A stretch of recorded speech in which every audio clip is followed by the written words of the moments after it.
ಇಂದು ಯುವ ಸಮೃದ್ಧಿ ಸಮ್ಮೇಳನ ವಿಜಯಪುರದಲ್ಲಿ ಈ ಒಂದು ಐತಿಹಾಸಿಕ ಉದ್ಯೋಗ ಮೇಳದ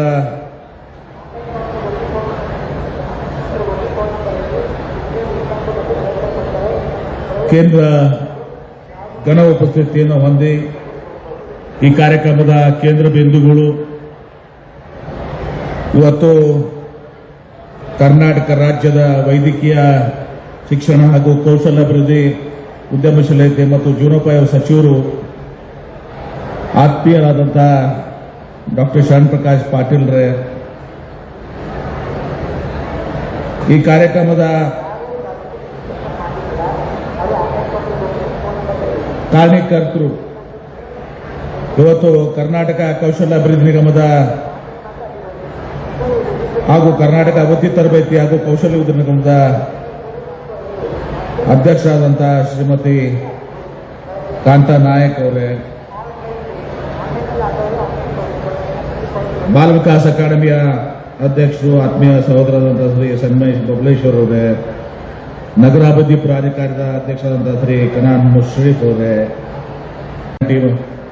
ಸಮಿತಿಗಳ ಅಧ್ಯಕ್ಷರುಗಳೇ, ವೇದಿಕೆ ಮೇಲೆ ಶ್ರೀಮತಿ ಕಾಂತಾ ನಾಯಕ್ ಅವರಿಗೆ ನಾನು ಹೃದಯಪೂರ್ವಕವಾದಂತ ಅಭಿನಂದನೆಗಳನ್ನು ಸಲ್ಲಿಸಲಿಕ್ಕೆ ಬಯಸುತ್ತೇನೆ. ಅದ್ರ ಜೊತೆಗೆ ಡಾಕ್ಟರ್ ಶರಣ್ ಪ್ರಕಾಶ್ ಪಾಟೀಲ್ ಅವರು, ಡಾಕ್ಟರ್ ಶರಣ್ ಪ್ರಕಾಶ್ ಪಾಟೀಲ್ ಬಗ್ಗೆ ಹೇಳಬೇಕಂದ್ರೆ ನಮ್ಮ ರಾಜ್ಯದಲ್ಲಿ ಏನು ಜನನಾಯಕರಿದ್ದಾರೆ, ಜನಪ್ರತಿನಿಧಿಗಳಿದ್ದಾರೆ, ಅದರ ಅತ್ಯಂತ ಕ್ರಿಯಾಶೀಲತೆ ಮತ್ತು ಪ್ರಾಮಾಣಿಕವಾಗಿರುವಂತಹ ಸಚಿವರಂತ ಸಹ ಡಾಕ್ಟರ್ ಶರಣ್ ಪ್ರಕಾಶ್ ಪಾಟೀಲ್ ಅವರು ಭಾರಿ ಹೆಮ್ಮೆಯಿಂದ ಸಂಬಂಧಗಳಿಗೆ ಬಯಸ್ತಾರೆ. ಯಾವುದೇ ಇಲಾಖೆಯ ಸಚಿವರಾಗ್ಲಿ, ಅದು ವೈದ್ಯಕೀಯ ಶಿಕ್ಷಣ ಆಗಲಿ, ಒಂದು ಕೌಶಲ್ಯಾಭಿವೃದ್ಧಿ ಸಚಿವರಾಗ್ಲಿ, ಆ ಇಲಾಖೆಗಳನ್ನ ಅತ್ಯಂತ ಸಮರ್ಪಕವಾಗಿ ಇವತ್ತು ನಿಭಾಯಿಸುವ ಜೊತೆ ಅದು ಹೊಸತನವಾದಂತದ್ದು ಅರ್ಥಪೂರ್ಣ ಕಾರ್ಯಕ್ರಮ ಹಮ್ಮಿಕೊಂಡು ಜನರಿಗೆ ಸಹಾಯ ಸಹಕಾರ ಮಾಡುವಂತವರು ನಮ್ಮ ಡಾಕ್ಟರ್ ಶರಣ್ ಪ್ರಕಾಶ್ ಪಾಟೀಲ್ ಅವರು ಬಹಳ ಹೆಮ್ಮೆ ಮುಂದೆ ಹೇಳಿಕೆ ಬರ್ತೇವೆ. ಬಹಳ ಒಳ್ಳೆಯ ರೀತಿಯಿಂದ ಅವರು ಈ ಇಲಾಖೆಯ ನಡೆಸಿಕೊಂಡಿದ್ದಾರೆ. ಅರ್ಥಪೂರ್ಣವಾದಂತಹ ಮಾತುಗಳನ್ನು ಕೂಡ ಇವರು ಸಹ ನಮಗೆ ನುಡಿಗಳನ್ನು ಕೂಡ ನಮ್ಗೆ ಹೇಳಿದ್ದಾರೆ. ಎಲ್ಲ ಸ್ನೇಹಿತರೆ, ಇವತ್ತು ನಮ್ಗೆ ಗೊತ್ತಿದೆ, ನಮ್ಮ ದೇಶದಲ್ಲಿ ಬಹುಶಃ ಇಡೀ ಪ್ರಪಂಚದಲ್ಲೇ ಅತ್ಯಂತ ಹೆಚ್ಚಿನ ಒಂದು ಯುವಕರಾಗ ಇರುವಂತಹದ್ದು, ಯೂತ್ ಜನರಲ್ ಪಾಪ್ಯುಲೇಷನ್ ಇರುವಂತಹದ್ದು ಇದು ಭಾರತ ದೇಶ. ಬೇರೆ ಬೇರೆ ಯುರೋಪಿಯನ್ ರಾಷ್ಟ್ರದಿಂದ ಅಮೆರಿಕ ಎಲ್ಲರೂ ಕೂಡ ಏಜಿಂಗ್ ಪಾಪ್ಯುಲೇಷನ್ ಇರುವಂತೀವಿ. ಜಪಾನ್ ಹೋಗಿದ್ದೀವಿ ಎಲ್ಲ ಕಡೆ ಎಲ್ಲಾದ್ರೂ ಇವತ್ತು ಏಜಿಂಗ್ ಪಾಪ್ಯುಲೇಷನ್, ವಯಸ್ಸಾದಂತಹ ಜನ. ಅದು ನಮ್ಮ ಒಂದು ಶಕ್ತಿ, ಭಾರತ ದೇಶದ ಶಕ್ತಿ ಅಂದ್ರೆ ನಮ್ಮ ಯುವಕರ ಅಂತ ಅತ್ಯಂತ ಹೆಚ್ಚಿನ ಯುವ ಶಕ್ತಿ ಕೊಡುವಂತಹದ್ದು ನಮ್ಮ ಭಾರತ ದೇಶ, ನಮ್ಮ ಒಂದು ಅದು ಶಕ್ತಿ, ಸ್ಟ್ರೆಂತ್ ಅದು. ಹೀಗಾಗಿ ಇವತ್ತು ನಮ್ಮಲ್ಲಿ 140 ಕೋಟಿ ಜನರಲ್ಲಿ ಸುಮಾರು 40% ಜಾತಿ ಹೊಂದಿದ್ದಾರೆ. ಬೇರೆ ಯಾವ ದೇಶದಲ್ಲೂ ಕೂಡ ಈ ಒಂದು ಹ್ಯೂಮನ್ ಕ್ಯಾಪಿಟಲ್, ಯೂತ್ ಕ್ಯಾಪಿಟಲ್ ತಿಳಿಸಿಕೊಳ್ಳಲಿಕ್ಕೆ ಆಗಿಲ್ಲ. ಹೀಗಾಗಿ ಇವತ್ತು ನಾವು ನಮ್ಮ ಭಾರತ ದೇಶದಲ್ಲಿ ಅದರ ವಿಶೇಷವಾಗಿ ಕರ್ನಾಟಕ ರಾಜ್ಯ ಇವತ್ತು ಒಂದು ಕಾಲದಲ್ಲಿ ಆ ಕಡೆ ಹಣ ಮೈಸೂರಿನಲ್ಲಿ ಮೈಸೂರಿನ ಮಾರಾಟಗಳು ಶಿಕ್ಷಣ ಸಂಸ್ಥೆಗಳನ್ನ ಕೂಡ ಇವತ್ತು ಕರ್ನಾಟಕ ರಾಜ್ಯಕ್ಕೆ ಮೈಸೂರು, ಹಳೆ ಮೈಸೂರು ಭಾಗದಲ್ಲಿ ದಕ್ಷಿಣ ಕರ್ನಾಟಕಕ್ಕೆ ಶಕ್ತಿಯಲ್ಲಿ ಕೊಟ್ಟರು. ಇವತ್ತು ಈ ಭಾಗ ವಿಶೇಷವಾಗಿ ಉತ್ತರ ಕರ್ನಾಟಕ ಒಂದು ಭಾಗ ಹೈದರಾಬಾದ್ ಕರ್ನಾಟಕದಲ್ಲಿ ಇವತ್ತು 30 ವರ್ಷ ಹಿಂದೆ ಹೋದ್ರೆ 30 ವರ್ಷ ಹಿಂದೆ ಹೋದ್ರೆ ಇಡೀ ಭಾರತ ದೇಶದ ಮಕ್ಕಳು ಶಿಕ್ಷಣ ಸಲುವಾಗಿ ಇವತ್ತು ಕರ್ನಾಟಕ ರಾಜ್ಯಕ್ಕೆ ಬರ್ತಾ ಇದ್ರು. ಅವ್ರು ತಮ್ಮ ಇಂಜಿನಿಯರಿಂಗ್ ಆಗಲಿ, ಮೆಡಿಕಲ್ ಆಗಲಿ, ನರ್ಸಿಂಗ್ ಆಗಲಿ, ಫಾರ್ಮಸಿ ಆಗಲಿ, ಮ್ಯಾನೇಜ್ಮೆಂಟ್ ಕೋರ್ಸಸ್ ಆಗಲಿ ಎಲ್ಲವನ್ನೂ ಕಲ್ಕೊಳ್ಳುತ್ತೆ ಒಂದು ಕರ್ನಾಟಕ ರಾಜ್ಯಕ್ಕೆ ಬರ್ತಾರೆ. ಈಗ 30 ವರ್ಷದಲ್ಲಿ ಕಳೆದ 3 ದಶಕದಲ್ಲಿ ಆಂಧ್ರ ಪ್ರದೇಶ ಆಗಲಿ, ತೆಲಂಗಾಣ ಆಗಲಿ, ಮಹಾರಾಷ್ಟ್ರ ಆಗಲಿ, ತಮಿಳುನಾಡು ಆಗಲಿ, ಉತ್ತರ ಭಾರತ ಆಗಲಿ, ಬೇರೆ ಬೇರೆ ರಾಜ್ಯಗಳು ಸಹ ಈ ಒಂದು ಪ್ರೊಫೆಷನಲ್ ಕಾಲೇಜ್ ಏನೇ ವೃತ್ತಿಪರ ಕಾಲೇಜುಗಳೇನಿದ್ದಾವೆ ಅದನ್ನು ತೆಗೆಯುವಂತ ಮಾಡಿ ಒಟ್ಟು ನಮ್ಮ ಸರಿ ಸಮಾನವಾಗಿದ್ದಾರೆ. ಅದರಿಂದ ಒಟ್ಟು ನಮ್ಮಲ್ಲಿ ಟ್ಯಾಲೆಂಟ್ ಇದೆ, ಟ್ಯಾಲೆಂಟ್ ಪೂಲ್ ಬಹಳ ದೊಡ್ಡ ಟ್ಯಾಲೆಂಟ್ ಪೂಲ್. ಅದಕ್ಕೆ ಸಾಫ್ಟ್ವೇರ್ ಡೆವಲಪ್ಮೆಂಟ್ ನೋಡ್ತೀವಿ, ನಮ್ಮ ಕರ್ನಾಟಕ ರಾಜ್ಯದಲ್ಲಿ ಒಂದು ಐತಿಹಾಸಿಕ ಇಕೋಸಿಸ್ಟಮ್ ಇದೆ ನಮ್ಮ ಹತ್ರ. ಆ ಇಕೋಸಿಸ್ಟಮ್ ಪಂಡಿತ್ ಜವಾಹರ್ ನೆಹರು ಪ್ರಾರಂಭ ಮಾಡಿರುವಂತಹ ಇವತ್ತು ನಮ್ಮಲ್ಲಿ HAL ಆಗಲಿ, BAL ಆಗಲಿ, ಇಸ್ರೋ ಆಗಲಿ, HFP ಆಗಲಿ, ಇಂಡಿಯನ್ ಇನ್ಸ್ಟಿಟ್ಯೂಟ್ ಆಫ್ ಸೈನ್ಸ್ ಆಗಲಿ, ನೂರಾರು ವರ್ಷ ಹಳೆಯ ಒಂದು ಇಕೋಸಿಸ್ಟಮ್ ನಮ್ಮದಿದೆ. ಅವುಗಳ ಮುಖಾಂತರ ಮಾರ್ಕೆಟಿಂಗ್ ಹಂತದ ಸ್ವತಂತ್ರ ಪೂರ್ವದಲ್ಲಿ ಇಕೋಸಿಸ್ಟಮ್ ಬರ್ತಾ ಇದೆ. ತದನಂತರ ಈ ಇಂಜಿನಿಯರಿಂಗ್ ಕಾಲೇಜಸ್ ಎಲ್ಲ ಆಗೋದ್ರಿಂದ ನಮ್ಮದೇ ಆದಂತಹ ಕಲೆಕ್ಟ್ ಬೇಕಾಗಿ ಇವತ್ತು ನಮ್ಮ IT ಕಂಪನೀಸ್ ಇನ್ಫೋಸಿಸ್ ಆಗಲಿ, ವಿಪ್ರೋ ಆಗಲಿ ಇವತ್ತು ಎಲ್ಲ ಜನ ಬರ್ತಾ ಇದ್ದಾರೆ. ಹೀಗಾಗಿ ನಾವು ಮುಂಚೂಣಿಯಲ್ಲಿದ್ದೀವಿ. ಇದು ಸಹ ಸರ್ವಿಸ್ ಸೆಕ್ಟರ್ ನಲ್ಲಿ IT ಕೂತಿದ್ದೀವಿ. ಬರೀ IT ಅಷ್ಟೇ ಅಲ್ಲ, ಮಷೀನ್ ಟೂಲ್ಸ್ ನಲ್ಲಿ ನಾವು ನಂಬರ್ ಮಾಡಿದ್ದೀವಿ. ಈಗ ನಾವು ಏರೋಸ್ಪೇಸ್ ಅಂಡ್ ಡಿಫೆನ್ಸ್ ಬಗ್ಗೆ ಮಾತನಾಡ್ತೀವಿ. ಏರೋಸ್ಪೇಸ್ ಅಂಡ್ ಡಿಫೆನ್ಸ್ ನಲ್ಲಿ ಒಂದು ನಮ್ಮ ಇಡೀ ಭಾರತ ದೇಶಕ್ಕೆ 65%, 65% of the contribution in aerospace and defense comes from Karnataka. ಜಾಗತಿಕವಾಗಿ ನಾವು ಮೂರನೇ ಲಾರ್ಜೆಸ್ಟ್ ಇಕೋಸಿಸ್ಟಮ್ ಆಗಿರ್ತಾರೆ ಪರಿಸರ. ಈಗ ಕರ್ನಾಟಕ ರಾಜ್ಯದಲ್ಲಿ ಬಹಳ ದೊಡ್ಡ ಶಕ್ತಿಯನ್ನು ರೂಪಿಸಿದೆ. ನಮಗೆ ಕರೆ ನಾವು IT ಕ್ಯಾಪಿಟಲ್ ಅನ್ನ ನಾವು ಸ್ಟಾರ್ಟ್ಅಪ್ ಕ್ಯಾಪಿಟಲ್ ಕೂಡ ಆಗಿದ್ದೀವಿ. ಸ್ಟಾರ್ಟ್ಅಪ್ ನಲ್ಲಿ ಸಹ ಆರ್ಟಿಫಿಷಿಯಲ್ ಇಂಟೆಲಿಜೆನ್ಸ್ ಕಂಪನೀಸ್ ಅಂತ ತಗೊಂಡಿದ್ದೀವಿ. 50% of the startups are from Karnataka. ಇದು ನಮ್ಮ ಕರ್ನಾಟಕ ರಾಜ್ಯದ ಶಕ್ತಿ ಇವತ್ತು ದಿವಸ. ಈಗ ಕಾಲ ಬದಲಾವಣೆ ಆಗ್ತಾ ಇದೆ. ಜಾಗತಿಕ ನಾವು ವ್ಯವಸ್ಥೆನ ನೋಡಿದಾಗ, ಈ ಜಿಯೋ ಪಾಲಿಟಿಕ್ಸ್ ಅನ್ನು ನಾವು ಅರ್ಥ ಮಾಡಿಕೊಂಡಾಗ ಬಹಳಷ್ಟು ಬದಲಾವಣೆಗಳನ್ನು ದಿವಸ ಆಗ್ತಾ ಇದ್ದಾವೆ. ಇವತ್ತು ಅನೇಕ ಕಡೆ ಯುದ್ಧಗಳ ವಾತಾವರಣ, ಯುದ್ಧಗಳು. ಇನ್ನೊಂದು ಕಡೆ ನಾವು ಟೆಕ್ನಾಲಜಿಕಲ್ಲೂ ಕೂಡ ಬಹಳಷ್ಟು ಅಡ್ವಾನ್ಸಸ್ ಆಗಿದ್ದಾವೆ. ಇವತ್ತು ಆರ್ಟಿಫಿಷಿಯಲ್ ಇಂಟೆಲಿಜೆನ್ಸ್ ಪ್ರತಿಯೊಂದರಲ್ಲಿ ಇವತ್ತು ಆರ್ಟಿಫಿಷಿಯಲ್ ಇಂಟೆಲಿಜೆನ್ಸ್ ಮುಂಚೂಣಿಗೆ ಬರ್ತಾ ಇದೆ. ಬರೀ ಆರ್ಟಿಫಿಷಿಯಲ್ ಇಂಟೆಲಿಜೆನ್ಸ್ ಸಾಫ್ಟ್ವೇರು ಈ ಒಂದು ಟೆಕ್ ಕಂಪನೀಸ್ ಅಲ್ಲ, ಈಗ ಮ್ಯಾನುಫ್ಯಾಕ್ಚರಿಂಗ್ ನಲ್ಲಿ ಕೂಡ ಇವತ್ತು ಆರ್ಟಿಫಿಷಿಯಲ್ ಇಂಟೆಲಿಜೆನ್ಸ್ ಮುಂದೆ ಬರ್ತದೆ, ರೋಬೋಟಿಕ್ಸ್ ಮುಂದೆ ಬರ್ತದೆ. ಚೈನಾದಲ್ಲಿ ಜಿಯೋಮಿ ಅಂತ ಹೇಳಿ ಒಂದು company, mobile manufacturing company, dark factory ಅಂತೇವೆ ನಾವು ಅದಕ್ಕೆ. ಅಲ್ಲಿ ಯಾರು ಕೂಡ ಜನ ಕೆಲಸ ಮಾಡಿದಿಲ್ಲ. ಸುಮಾರು 500 ಜನ ಕೆಲಸ ಮಾಡುವಂತಹದ್ದು ಕೇವಲ 5 ಜನರ ಮೇಲೆ ಇವತ್ತು ಆ ಫ್ಯಾಕ್ಟರಿ ನಡೀತಾ ಇದೆ. ಅಲ್ಲಿ ವಿದ್ಯುತ್ ಶಕ್ತಿನೂ ಕೂಡ ಬೇಕಾಗಿಲ್ಲ, ಎಸಿನೂ ಬೇಕಾಗಿಲ್ಲ. ಯಾಕಂದ್ರೆ ರೋಬೋಟ್ಸ್ಗೆ ಏನು ಕಣ್ಣುಗಳು ಅದ್ರದ್ದು ಮಾಡುವಂತದ್ದಲ್ಲ, ಏನು ಮಷಿನ್ ಪಾರ್ಟ್ ತಗೋತಾವೆ, ಫಿಕ್ಸ್ ಮಾಡ್ತಾವೆ. ಹೀಗೆ ಬಹಳಷ್ಟು ಅಡ್ವಾನ್ಸಸ್ ಇವತ್ತು ನಮ್ಮ ಮುಂದಿದ್ದಾವೆ. ಈಗ ನಾನು ಹೇಳ್ಬೇಕಂದ್ರೆ AI ಇರ್ಬೋದು, ಸೆಮಿಕಂಡಕ್ಟರ್ ಇರ್ಬೋದು, ಕ್ವಾಂಟಮ್ ಕಂಪ್ಯೂಟಿಂಗ್ ಇರಬೇಕು, ರೋಬೋಟಿಕ್ಸ್ ಇರ್ಬೋದು, ಸ್ಪೇಸ್ ಟೆಕ್ನಾಲಜಿ ಇರಬೇಕು, ಇವತ್ತು ನಮ್ಮ ಗ್ರೀನ್ ಎನರ್ಜಿ, ಬ್ಯಾಟರೀಸು, ಹೀಗೆ ಬಹಳಷ್ಟು ಬದಲಾವಣೆಯನ್ನ ಇವತ್ತು ಜಗತ್ತಿನಲ್ಲಿ ಆಗ್ತಾ ಇದ್ದಾವೆ. ಆ ಬದಲಾವಣೆಗೆ ತಕ್ಕಂತೆ ಇವತ್ತು ನಾವು ಹೊಂದ್ಕೊಳ್ಬೇಕಾಗ್ತದೆ. ಅದಕ್ಕೆ ಶರಣ್ ಪ್ರಕಾಶ್ ಪಾಟೀಲ್ ಏನು ಹೇಳಿದ್ರು, ಈಗ ನಮ್ಮ ಸಚಿವರು ಇವತ್ತು ನಮ್ಮ ಏನು ಕಾಲೇಜಿನಲ್ಲಿ ಅದು ಅವತ್ತೊಂದು ದಿವಸ ಪ್ರಾಥಮಿಕವಾಗಿ ನಮಗೆ ಹೈಸ್ಕೂಲ್, ಅಪ್ಪರ್ ಹೈಸ್ಕೂಲ್ನಲ್ಲಿ ಪ್ರಾರಂಭ ಆಗಬೇಕು. 8th ಸ್ಟ್ಯಾಂಡರ್ಡ್ ಇಂದ ಪ್ರಾರಂಭ ಮಾಡಿ ಸ್ವಲ್ಪ ನಮ್ಗೆ ಆರ್ಟಿಫಿಷಿಯಲ್. ಚೈನಾದಲ್ಲಂತರೂ ಪ್ರಾಥಮಿಕ ಹಂತದಲ್ಲೇ ಪ್ರಾರಂಭ ಮಾಡಿದ್ದಾರೆ.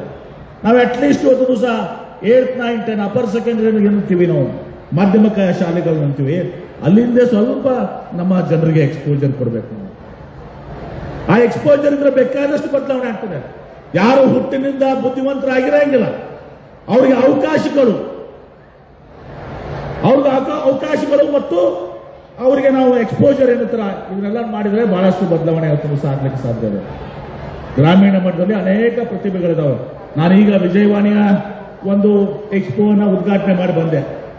ನಾನು ನಮ್ಮ ಸಚಿವರಾದ ಶರಣ್ ಪ್ರಕಾಶ್ ಪಾಟೀಲ್ ಹೇಳ್ತಾ ಇದ್ದೆ, ಪಾಪ ಅವರ ಶಾಲಾ ಬಾಲಕ, ಅವನ ಕಡೆ ಶಕ್ತಿ ಇಲ್ಲ, ಅವನು ಇದು ಇರ್ತಾವಲ್ಲ ಕಾರ್ಡ್ಬೋರ್ಡ್ ರಟ್ಟಿನ ಡಬ್ಬಿಯನ್ನು ಮಾಡಿಕೊಂಡು ಒಂದು ರೋಬೋಟ್ ಅನ್ನು ಕ್ರಿಯೇಟ್ ಮಾಡಿ, ಆ ರೋಬೋಟ್ಗೆ ಒಂದು ದಿವಸ ನಾನು ಹೋದ್ಮೇಲೆ ನಾನು ಅಲ್ಲಿ ನಿಲ್ಲಿಸಿ ಒಂದು 7-8 ಫೀಟ್ ದೂರ ನಿಲ್ಲಿಸಿ ಅದರಲ್ಲಿ ಒಂದು ದಿವಸ ಸಸಿಯನ್ನ ಒಂದು ಗಡಿಗೆಯನ್ನ ಪಾಟನ್ನ ಸಸಿಯನ್ನು ತಂದು ಆ ಮೂವ್ ಮಾಡಿ ತಂದು ನನಗೆ ವೆಲ್ಕಮ್ ಮಾಡಿದಂತ ನಮ್ಮ ಒಂದು ಪ್ರತಿಭೆ ಇವತ್ತು ದಿವಸ ನಾನು ಮಾಧ್ಯಮ ಸ್ನೇಹಿತರಿಗೆ ತಾವು ನೋಡ್ಬೇಕದನ್ನು. ಅಂತ ಪ್ರತಿಭೆ ನಮ್ಮಲ್ಲಿದ್ದಾವೆ. ಅವಕ್ಕೆ ಎಕ್ಸ್ಪೋಜರ್ ಬೇಕು, ಅವಕಾಶಗಳು ಬೇಕು. ಹೀಗಾಗಿ ನಮ್ಮ ಕರಿಕ್ಯುಲಮ್ ಏನಿದೆ, ನಮ್ಮ ಪಠ್ಯಕ್ರಮ ಇದೆ, ಆ ಪಠ್ಯಕ್ರಮ ಬಹಳಷ್ಟು ಬದಲಾವಣೆ ಆಗಬೇಕು. ನಾನು ಜಾಸ್ತಿ ಸಮಯ ತಗೊಳ್ಳೋದಿಲ್ಲ, ಆದರೂ ಕೆಲವೊಂದು ಮಾತುಗಳನ್ನು ಹೇಳಬೇಕಾಗ್ತದೆ. ಯಾಕಂದ್ರೆ ಇಂಡಸ್ಟ್ರಿ ಮಿನಿಸ್ಟರ್ ಆಗಿದೆ, ನಿಮ್ಮ ಕೈಗಾರಿಕಾ ಸಚಿವನಾಗಿ ನಾನು ಸ್ಟ್ಯಾನ್ಫರ್ಡ್ಗೆ ಹೋಗಿದ್ದೆ ಡಾಕ್ಟರ್ ಸಾಹೇಬ್. ಆ ಸ್ಟ್ಯಾನ್ಫರ್ಡ್ಗೆ ಹೋದಾಗ ಆ ಒಂದು ಬಯೋ ಸೆಂಟರ್ ಇದೆ ಸಾಹೇಬ್ ಗೊತ್ತಲು ಸರ್ ಸ್ಟ್ಯಾನ್ಫರ್ಡ್ನಲ್ಲಿ. ಅವ್ರು ಹೇಳಿದ್ರು ನನಗೆ, ಸರ್ ನಾವು ಇಲ್ಲಿ ಮೆಡಿಕಲ್ ಕಾಲೇಜ್ ಇದೆ, ಇಂಜಿನಿಯರಿಂಗ್ ಕಾಲೇಜ್ ಇದೆ. ಮೆಡಿಕಲ್ ಕಾಲೇಜು ಇಂಡಿಪೆಂಡೆಂಟ್ ಆಗಿ ಫಂಕ್ಷನ್ ಮಾಡ್ತಾ ಇತ್ತು, ಇಂಜಿನಿಯರಿಂಗ್ ಕಾಲೇಜ್ ಮೆಡಿಕಲ್ ಕಾಲೇಜ್ನ ಯಾರು ಪ್ರೊಫೆಸರ್ ಇದ್ದಾರೆ ಇಂಜಿನಿಯರಿಂಗ್ ಕಾಲೇಜ್ ಗೊತ್ತಿಲ್ಲ, ಇಂಜಿನಿಯರಿಂಗ್ ಕಾಲೇಜ್ ಯಾರು ಪ್ರೊಫೆಸರ್ ಇದ್ದಾರೆ ಮೆಡಿಕಲ್ ಕಾಲೇಜ್ ಗೊತ್ತಿಲ್ಲ ಅಂತ. ಹೀಗಾಗಿ ಅವರು 10 ವರ್ಷ ಹಿಂದೆ ಒಂದು ಆ ಬ್ರಿಡ್ಜ್ ಸೆಂಟರ್ ಅನ್ನ ಪ್ರಾರಂಭ ಮಾಡಿದ್ರು. ಇಟ್ಸ್ ಕಾಲ್ಡ್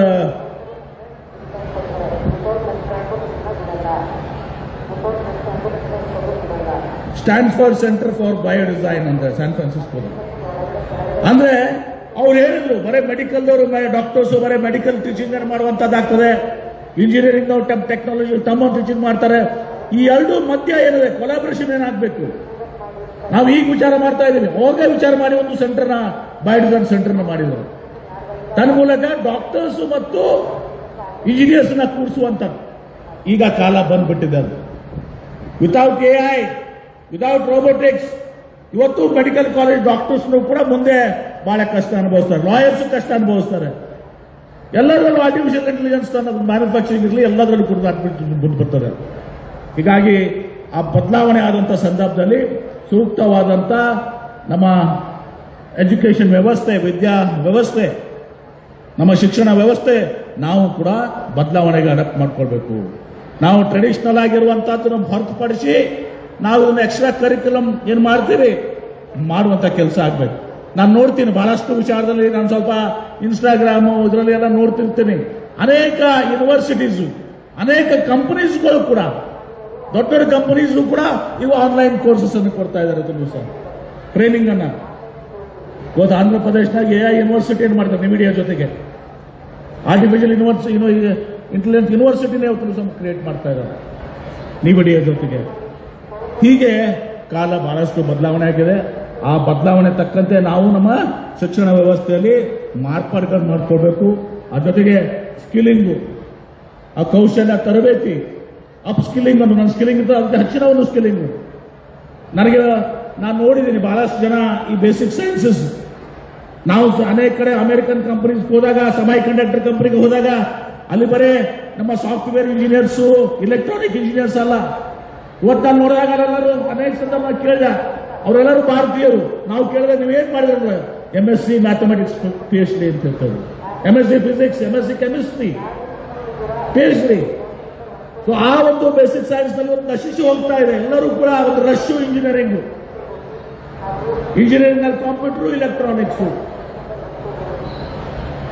ಹೀಗಾಗಿ ಬಹಳಷ್ಟು ನಮ್ಮ ಶಿಕ್ಷಣ ವ್ಯವಸ್ಥೆಯಲ್ಲಿ ಬದಲಾವಣೆ ಆಗಬೇಕು. ಆ ಶಿಕ್ಷಣ ವ್ಯವಸ್ಥೆ ಕೇಂದ್ರ ಸರ್ಕಾರ ಮತ್ತು ರಾಜ್ಯ ಸರ್ಕಾರ ಒಟ್ಟುಗೂಡಿ ನಮ್ಮ ಏನು ನಮ್ಮ ಡಾಕ್ಟರ್ ಶ್ಯಾಮ್ ಪ್ರಕಾಶ್ ಪಾಟೀಲ್ ಹೇಳಿದ್ರಲ್ಲ, ಇವತ್ತು ಫ್ಯೂಚರ್ ಜನರೇಷನ್ ಏನು ಟೆಕ್ನಾಲಜಿ ಇದೆ, ಆ ಫ್ಯೂಚರ್ ಜನರೇಷನ್ ಟೆಕ್ನಾಲಜಿ ಮುಂದೆ ಬರುವಂತಹ ಆವಿಷ್ಕಾರಗಳಿದ್ದಾವೆ.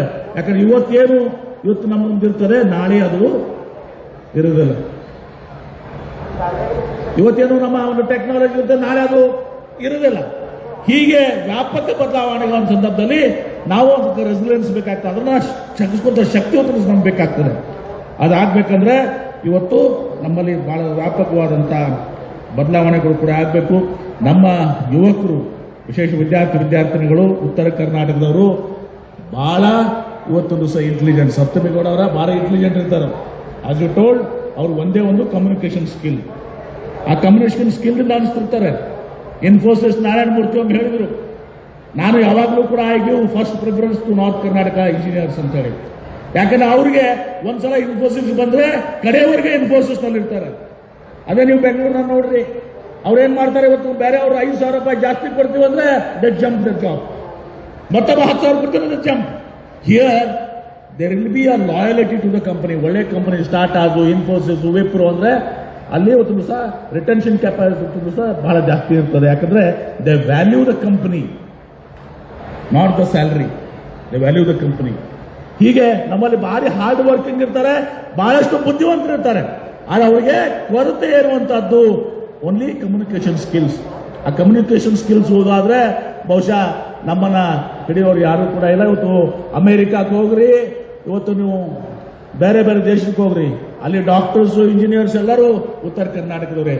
ಯಾಕಂದ್ರೆ we are pioneers in professional education. ನಮ್ಮ ಆ ಒಂದು ಶಕ್ತಿ ನಮಗಿದೆ ಅನ್ನೋ ಒಂದು ಮಾತನ್ನು ಹೇಳಿ ಇವತ್ತು ಜಾಸ್ತಿ ಸಮಯನ ತೆಗೆದುಕೊಳ್ಳೋದಿಲ್ಲ. ಇವತ್ತು ಈ ಒಂದು ಏನು ಉದ್ಯೋಗ ಮೇಳ ಇದೆ, ಆ ಉದ್ಯೋಗ ಮೇಳದಲ್ಲಿ ತಾವು ಭಾಗವಹಿಸಿದಿರಿ. ಇದರ ಉಪಯೋಗವನ್ನು ಪಡ್ಕೊಳ್ರಿ. ಇದ್ರ ಉಪಯೋಗವನ್ನು ಪಡ್ಕೊಳ್ಳೋದು ಇವತ್ತು ಕೆಲವೊಬ್ಬರಿಗೆ ನಿಮಗೆ ಜಾಬ್ ರೆಡಿ ಇರಂಗಿಲ್ಲ. ಆ ಜಾಬ್ ರೆಡಿ ಮಾಡಬೇಕಾಗಿದ್ದು ಕೂಡ ಈ ಸ್ಕಿಲ್ಲಿಂಗ್ ಡೆವಲಪ್ಮೆಂಟ್ ಕೆಲಸ ಇವತ್ತು ದಿವಸ. ಹಜರತ್ ಖಾನ್ ಬಾಬಾ ತಂತ್ರ ಮಂತ್ರದ ಪ್ರಸಿದ್ಧಿ ಪಡೆದ ಮಹಾಗುರುಗಳು. ವಿಜಯಪುರ ನಗರದ ಶ್ರೇಷ್ಠ ಹೆಸರುವಾಸಿಯಾದ ಹಜರತ್ ಖಾನ್ ಬಾಬಾ ನಿಮ್ಮ ಪ್ರತಿಯೊಂದು ಸಮಸ್ಯೆಗಳ ಬಗ್ಗೆ ಖಾತ್ರಿ ಹಾಗೂ ಸಮಾಧಾನ ಪಡೆಯಿರಿ. ಹಜರತ್ ಖಾನ್ ಬಾಬಾ ವಿಜಯಪುರ ನಗರದಲ್ಲಿ ಕಳೆದ 20 ವರ್ಷಗಳಿಂದ ತಮ್ಮ ಸ್ವಂತ ಮನೆ ವಿಳಾಸದಲ್ಲಿದ್ದು ಸಾರ್ವಜನಿಕರ ವೈಯಕ್ತಿಕ ಸಮಸ್ಯೆ ದೋಷಗಳನ್ನ ಪರಿಹಾರ ಮಾಡುತ್ತಿದ್ದಾರೆ. ಹಜರತ್ ಖಾನ್ ಬಾಬಾ ಸಂತೋಷದ ಸುದ್ದಿ ಕೇಳಿ ಆನಂದ ಆಗಬಹುದು. ಇವರು ಪಿಶಾಚಿ ಮತ್ತು ಭೂತದ ಕಾಟ ಮಾಟ ಮಾಡಿದ್ದು ತೆಗೆಯುತ್ತಾರೆ ಮತ್ತು ಬಹಳ ಕಾಲ ಮಕ್ಕಳಾಗದಿದ್ದರೆ ಹಾಗೂ ದಮ್ಮು, ಹೊಟ್ಟೆ ನೋವು, ಹೆಣ್ಣು ಮಕ್ಕಳ ತೊಂದರೆಗಳು, ಕಾಮಣಿ, ಇಸುಬು ಇವರ ಔಷಧ ಹಾಗೂ ಮಂತ್ರಶಕ್ತಿ ದಿವ್ಯ ಶಕ್ತಿಯಿಂದ ಹಜರತ್ ಖಾನ್ ಬಾಬಾ ಇವರು ಆರೋಗ್ಯ ಚಿಕಿತ್ಸೆ ನೀಡಿ ನಿಮ್ಮ ಕಷ್ಟ ನೋವುಗಳನ್ನ ದೂರ ಮಾಡಿಕೊಡುತ್ತಾರೆ. ನಿಮ್ಮ ಸಮಸ್ಯೆಗಳಾದ ಮನಸ್ಸಿನ ಇಚ್ಛೆ, ಪ್ರೇಮ ವಿವಾಹ ಸಮಸ್ಯೆ, ನೌಕರಿ ಸಮಸ್ಯೆ, ಪತಿ ಪತ್ನಿಯರ ಸಮಸ್ಯೆ, ಆಸ್ತಿ ವಿಚಾರ, ಮಾಟ ಮಂತ್ರದ ಬಗ್ಗೆ, ಆರೋಗ್ಯ ತೊಂದರೆ, ಗುಪ್ತ ರೋಗಗಳು, ಶತ್ರುಕಾಟ, ಉದ್ಯೋಗ ಸಮಸ್ಯೆ, ಗೃಹ ಸಮಸ್ಯೆ, ಕೋರ್ಟ್ ವಿಚಾರ, ಸಾಲಬಾಧೆ, ಧನ ಸಂಪತ್ತು ಪ್ರಾಪ್ತಿ ಬಗ್ಗೆ, ಸಂತಾನ ಪ್ರಾಪ್ತಿ ಬಗ್ಗೆ, ರೋಗಿಗೆ ಔಷಧ ನಾಟುವ ಬಗ್ಗೆ, ವಿವಾಹ ಸಮಸ್ಯೆ, ವಿದ್ಯೆ ಸೇರಿದಂತೆ ಈ ಎಲ್ಲಾ ಪ್ರತಿಯೊಂದು A to Z ಸಮಸ್ಯೆಗಳ ಬಗ್ಗೆ ಖಾತ್ರಿ ಹಾಗೂ ಸಮಾಧಾನ ಪಡೆಯಿರಿ. ಹಜರತ್ ಖಾನ್ ಬಾಬಾ ಕಳೆದ 2 ದಶಕಗಳಿಂದ ತಮ್ಮ ಸ್ವಂತ ಮನೆ ವಿಳಾಸದಲ್ಲಿದ್ದು ಸಾರ್ವಜನಿಕರ ವೈಯಕ್ತಿಕ ಸಮಸ್ಯೆ ದೋಷಗಳನ್ನ ಪರಿಹಾರ ಮಾಡುತ್ತಿದ್ದಾರೆ. ನಿಮ್ಮ ಸಮಸ್ಯೆಗಳ ಪರಿಹಾರಕ್ಕೆ ಕರೆ ಮಾಡಿ ಪರಿಹಾರ ಪಡೆದುಕೊಳ್ಳಬಹುದು. Mobile number 9972183841. ಸ್ವಂತ ಮನೆ ವಿಳಾಸ Hazrat Khan Baba Sainik school first gate bus stop, Ibrahim Roza back side, Horti plot, Rahim Nagar, Vijayapura.